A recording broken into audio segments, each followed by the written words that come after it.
നമസ്കാരം, സ്പീഡ് ന്യൂസിലേക്ക് സ്വാഗതം. തിരുവഞ്ചൂർ രാധാകൃഷ്ണനെ 16ാം നിയമസഭയുടെ സ്പീക്കറായി തെരഞ്ഞെടുത്തു. 101 വോട്ടുകളാണ് തിരുവഞ്ചൂരിന് ലഭിച്ചത്. കൊടകരയിൽ പാഴ്സൽ ലോറിയിൽ കടത്തിയ രാസലഹരി റൂറൽ എസ്പിയുടെ നേതൃത്വത്തിലുള്ള പ്രത്യേക സംഘം പിടികൂടി. സംഭവവുമായി ബന്ധപ്പെട്ട് ചന്ദ്രാപിന്നി സ്വദേശി മുഹമ്മദ് ഫാസിൽ അറസ്റ്റിൽ. കുന്നംകുളത്ത് ലോറിയും സ്കൂട്ടറും കൂട്ടിയിടിച്ച് സ്കൂട്ടർ യാത്രികൻ മരിച്ചു. കിഴൂർ സ്വദേശി ബാബുവാണ് മരിച്ചത്.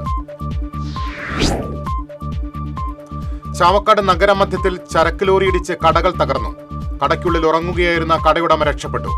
മഞ്ചേരിയിൽ നിന്നും അരി കയറ്റി പറവൂരിലേക്ക് പോയിരുന്ന ലോറിയാണ് അപകടത്തിൽപ്പെട്ടത്. തൃശൂർ കോർപ്പറേഷൻ കൂർക്കഞ്ചേരി സോണൽ ഓഫീസിൽ മോഷണം. ഓഫീസ് മുറിയിലെ ലാപ്ടോപ്പ് മോഷ്ടാവ് ഉപേക്ഷിച്ച നിലയിൽ കണ്ടെത്തി. ഹെൽത്ത് വിഭാഗം ഓഫീസിൽ സൂക്ഷിച്ചിരുന്ന 2000 രൂപ മോഷണം പോയി. ഫയൽ മോഷണം പോയതായി സംശയം. ചേലക്കര ഇളനാട് മേപ്പാടം റോഡിൽ കൂടി അമിതഭാരത്തിൽ കയറ്റിക്കൊണ്ടുപോകുന്ന ടോറസ് വാഹനങ്ങൾക്കെതിരെ നടപടിയെടുക്കണമെന്നാവശ്യപ്പെട്ട് വെൽഫെയർ പാർട്ടി ചേലക്കര മണ്ഡലം president Vadakkanchery joint regional transport ഓഫീസർക്ക് പരാതി നൽകി. ആവശ്യങ്ങൾ പരിഹരിച്ചില്ലെങ്കിൽ ശക്തമായ ജനകീയ പ്രക്ഷോഭം ആരംഭിക്കുമെന്ന് വെൽഫെയർ പാർട്ടി ചേലക്കര മണ്ഡലം പ്രസിഡന്റ്. മഴവെള്ളം ഒഴുകിപ്പോയിരുന്ന തോട് സ്വകാര്യ വ്യക്തി നികത്തിയത് മണലൂർ പഞ്ചായത്ത് അധികൃതരും പോലീസും ഇടപെട്ട് പൂർവ്വസ്ഥിതിയിലാക്കി. കാഞ്ഞാണി സിൽവർ ബാറിനോട് ചേർന്ന തോടാണ് നികത്തിയത്. വാഹനയാത്രക്കാർക്ക് ഭീഷണിയായി ചേറ്റുവ പാലത്തിലെ കുഴികളടച്ച് വാഹനയാത്രക്കാരുടെ സുരക്ഷ ഉറപ്പുവരുത്തണമെന്നും അധികൃതരുടെ അനാസ്ഥ അവസാനിപ്പിക്കണമെന്നും ലത്തീഫ് കെട്ടുമൽ. ഇന്ധനവില വർദ്ധിപ്പിച്ച കേന്ദ്ര സർക്കാരിന്റെ ജനദ്രോഹ നടപടിക്കെതിരെ NCPS ജില്ലാ കമ്മിറ്റിയുടെ നേതൃത്വത്തിൽ തൃശൂർ AG's ഓഫീസിന് മുന്നിൽ പ്രതിഷേധ ധർണ നടത്തി. NCPS സംസ്ഥാന വർക്കിംഗ് പ്രസിഡന്റ് PK രാജൻ ധർണ ഉദ്ഘാടനം ചെയ്തു. ഇന്ധനവില വർധനവിനെതിരെ auto and light motor drivers union CITUവിന്റെ നേതൃത്വത്തിൽ പോസ്റ്റ് ഓഫീസിലേക്ക് പ്രതിഷേധ മാർച്ച് നടത്തി. CITU ജില്ലാ സെക്രട്ടറി PK പുഷ്പാകരൻ ഉദ്ഘാടനം ചെയ്തു. Thrissur government college of fine ആർട്സിലെ 1999 ബാച്ച് ഒരുക്കുന്ന ചിത്രങ്ങളുടെയും ശില്പങ്ങളുടെയും ഗ്രാഫിക്സ് വർക്കുകളുടെയും പ്രദർശനം വർണ്ണസ്മൃതി ലളിതകലാ അക്കാദമി ആർട്ട് ഗ്യാലറിയിൽ ആരംഭിച്ചു. അക്കാദമി എക്സിബിഷൻ ഓഫീസർ ബാബു മേനോനും ചിത്രകാരൻ ജോമിയും ചേർന്ന് ഉദ്ഘാടനം ചെയ്തു. മലയാള കലാകാരന്മാരുടെ സംഘടനയായ നന്മയുടെ നാട്ടിക മേഖല ബാലയരങ്ങ് സംസ്ഥാന കൺവീനർ TV ബാലകൃഷ്ണൻ ഉദ്ഘാടനം ചെയ്തു. മനോമോഹനൻ അധ്യക്ഷത വഹിച്ചു.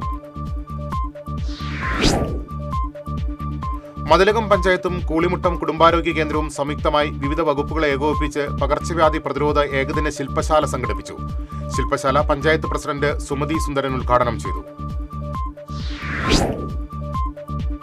പടിഞ്ഞാറെ വെമ്പല്ലൂർ MES അസ്മാബി കോളേജിലെ പൂർവ്വ വിദ്യാർത്ഥി കൂട്ടായ്മ ക്രിയേറ്റീവ് അസ്മാബിയൻസ് കുടുംബ സംഗമം സംഘടിപ്പിച്ചു. കൺവീനർ TA നവാസ് അധ്യക്ഷത വഹിച്ചു. കടങ്ങോട് പന്നിത്തടം മാത്തൂർ ചേമ്പൻസ് റോഡിലേക്കുള്ള കുടിവെള്ള പദ്ധതിയുടെ പൊട്ടിയ പൈപ്പുകൾ പുനഃസ്ഥാപിക്കാനുള്ള പ്രവർത്തനം ആരംഭിച്ചു. 20ാം വാർഡംഗം സൈഫുനിസ ഷറഫിന്റെ ഇടപെടലിനെ തുടർന്നാണ് പൈപ്പുകൾ പുനഃസ്ഥാപിക്കുന്നത്. മൂന്നുമുറി ഒമ്പതുങ്ങൽ ശ്രീ മഹാവിഷ്ണു ക്ഷേത്രത്തിൽ നാഗപ്രതിഷ്ഠാ ദിനം ആഘോഷിച്ചു. കടലൂർ ഇല്ലത്ത് ശ്രീകുട്ടൻ നമ്പൂതിരി, ക്ഷേത്രം മേൽശാന്തി തെക്കേമഠത്തിൽ ഉണ്ണികൃഷ്ണൻ നമ്പൂതിരി, മുൻ മേൽശാന്തി തെക്കേമഠത്തിൽ മോഹനൻ എമ്പ്രാന്തിരി എന്നിവർ കാർമ്മികത്വം വഹിച്ചു. അറബിക്കടലിന് മുകളിൽ ചക്രവാത ചുഴി രൂപപ്പെട്ടു. ഈ മാസം 26 വരെ ഒറ്റപ്പെട്ട ശക്തമായ മഴയ്ക്ക് സാധ്യത. ചക്രവാത ചുഴിക്ക് പുറമെ ന്യൂനമർദ്ദ പാത്തിയും രൂപപ്പെട്ടതാണ് മഴ ശക്തമാകാൻ കാരണം. കേരള വ്യാപാരി വ്യവസായി ഏകോപന സമിതി കോടാലി യൂണിറ്റിന്റെ വാർഷിക പൊതുയോഗം ധർമ്മശാസ്ത്ര ഓഡിറ്റോറിയത്തിൽ സംഘടിപ്പിച്ചു. ജില്ലാ പ്രസിഡന്റ് KV അബ്ദുൽ ഹമീദ് ഉദ്ഘാടനം ചെയ്തു.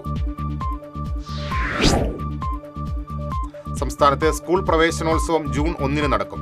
സംസ്ഥാനതല ഉദ്ഘാടനം തിരുവനന്തപുരം ഗവൺമെന്റ് മോഡൽ ഹൈസ്കൂളിൽ മുഖ്യമന്ത്രി VD സതീശൻ നിർവഹിക്കും. കോലഴി വിയൂരിൽ സഹോദരി പുത്രനെ കുത്തിക്കൊലപ്പെടുത്തിയ കേസിൽ പ്രതി കുറ്റക്കാരനാണെന്ന് തൃശൂർ 1ാം അഡീഷണൽ സെഷൻസ് കോടതി. മണലിത്തറ ഒറ്റയിൽ വീട്ടിൽ ഉണ്ണികൃഷ്ണനാണ് കുറ്റക്കാരനാണെന്ന് കോടതി കണ്ടെത്തിയത്. സഹോദരി പുത്രൻ പുന്നശ്ശേരി ശങ്കർ നായർ മകർ ശ്രീകൃഷ്ണനെയാണ് പ്രതി കൊലപ്പെടുത്തിയത്. യനമാക്കൽ പരിശുദ്ധ പോംബെ മാതാവിന്റെ തീർത്ഥകേന്ദ്രത്തിലെ കോഞ്ചിറ മുത്തിയുടെ ഊട്ടുതിരുനാളിനുള്ള ഒരുക്കങ്ങൾ പൂർത്തിയായി. ഈ മാസം 29, 30, 31 തീയതികളിലാണ് തിരുനാൾ. 24 വൈകിട്ട് 5 വികാരി ഫാദർ തോമസ് ചൂണ്ടൽ കൊടിയേറ്റം നിർവഹിക്കും. ഇതോടെ സ്പീഡ് ന്യൂസ് സമാപിക്കുന്നു. നമസ്കാരം.